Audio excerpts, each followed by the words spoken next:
Hello everybody, Dr. John Kennedy, Medical Director of Therapy Fertility. I'm delighted today to welcome to the clinic Louise Brown.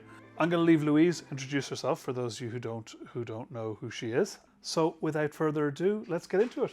Louise, thank you so much for coming in. Thank you so much for being here. For those who don't know who you are, tell me a bit about yourself. My name's Louise Brown. I'm the world's first IVF baby. I say IVF baby, they might know it as test tube baby. Yeah, so it's coming up to my 44th birthday and Therapie Fertility first birthday, which is amazing. Yeah. And so it's exciting.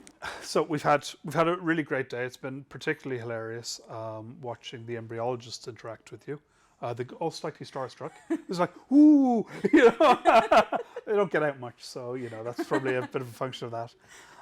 But I'd love to ask you a few questions, if I could. You've spent most of your life being kind of looked at, I suppose, in a very comprehensive sense, because, you know, the medical miracle back in the 70s and all this.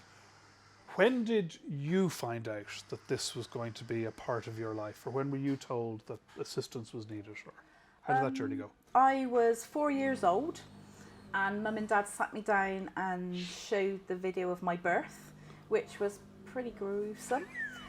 Being pulled out, screaming my head off. I don't know if you've seen it. Blood. Yeah. For a 4-year-old, that's pretty... 4? I was 4. Super. Just okay, 4, yeah. because September is the start of the school year in England. Mm-hmm. So I was 4 in the July and then starting school in the September, so I was just 4. Okay. And they just said that, obviously I knew Patrick Steptoe and Bob Edwards, they were like sort of grandparents to me. Yeah. So they just said they helped Mum have me. So it was quite an easy, plain sort of explanation to begin with. And then as I grew up, just sat watching Mum and Dad have interviews. I picked up a lot of it because obviously Mum was talking about her journey then. So then you'd hear all the bits that I was too young to understand it for. Of course. And then as I got older, the more I picked up. And then obviously when I get to sex education, when I was at school, the penny dropped and you think, I now fully understand. And look, I mean, I've talked for years about the stigmatization that comes with fertility treatment, especially in Ireland. I think it's getting better. Is that something, I mean, you've seen this evolve obviously throughout your whole life. Do you think it's still something that's happening? Do you think it's better, worse, I the think same? it's definitely getting better. I mean, the different countries that I've been to, a lot of it tends to be male fertility. They won't talk about it, and unless you talk about it and go and get the help, you're not going to get anywhere. Yep. It's the same with anything, unless you talk about it. And this is why I feel it's really important, because if you're not talking, you're not going to get anywhere. And would this be something you think you would be aware of with your own family? I know it's something I think about mine. Yeah, I mean, we do, yeah. I mean, I think Cameron at the moment, they're a little bit young. Oh, God. I don't want to be a man just yet. But I think, yeah, always, if you've got a problem, I mean, with anything, not just fertility, with anything, if you've got a problem, talk about it, especially pre-COVID. I mean, the children's mental health, while they weren't at school, couldn't interact with their friends, everything, it affected them as well as it affected the adults. Yes, I think so. And again, talking about it helps. So it might not solve the problem, but it certainly helps. You're not going to solve it without doing that. No. So you've become, I think, over the years, something of an ambassador for IVF. Would that be a fair statement, I think? Do you enjoy it? Yeah, I enjoy meeting all the little babies. Yeah. Because I can give them back. No more sleepless way. nights for me. Best way. Couldn't agree more. And I just like seeing what Mum, Dad, Bob, Jean and Patrick started. Yes. Just getting bigger and bigger, and the amount of people it's helped. I mean, I know obviously when Mum passed away, we realised without them, we wouldn't be here. She wouldn't have had son-in-laws. She wouldn't have had a family. So how did that happen? how did your mum wind up? Because look, now we know somebody's struggling to conceive. They go and they get checked, and they've got like a bunch of options. So how did your mum wind up with in doing IVF? So she went. Mum and Dad had been trying for about 9-10 years to get pregnant, and it hadn't happened. Yeah. Now, I think it was obviously my dad had previous children. He was married before he met my mum, so I think they knew it wasn't Dad. Yeah. So I think Mum went to her local GP, and they diagnosed Mum with depression.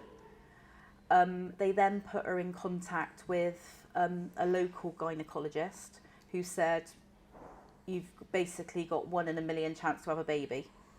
I can't do anything." She said, "But there is a gynecologist up in Oldham that is doing a trial."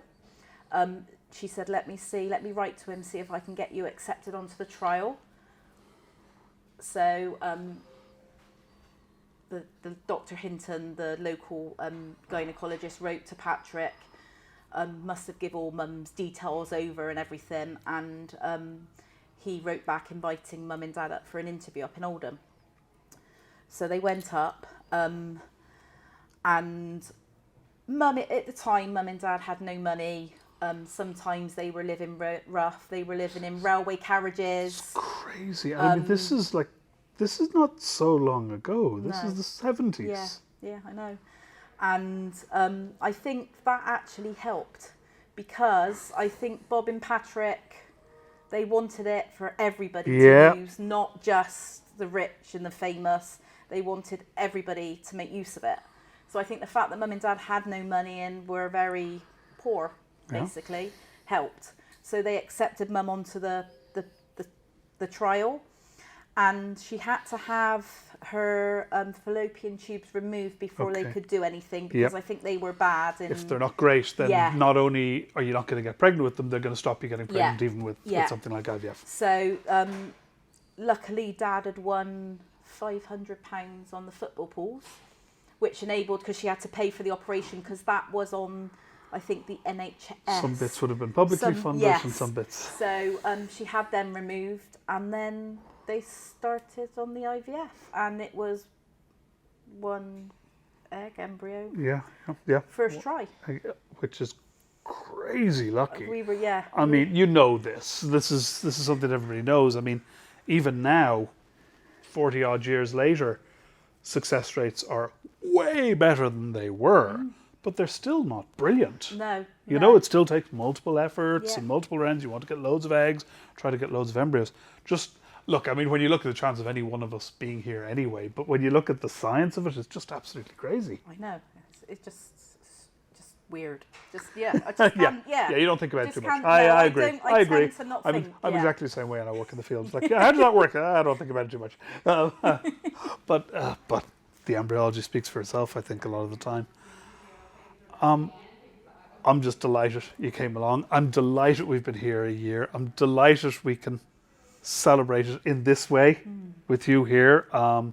We've had a fantastic, I'm sure there'll be a bunch of stuff gone out, but we had our first baby born there a few weeks ago, and you got to meet him today. So yet another baby to hold and give back, which is the best. I couldn't agree more. The best part of it.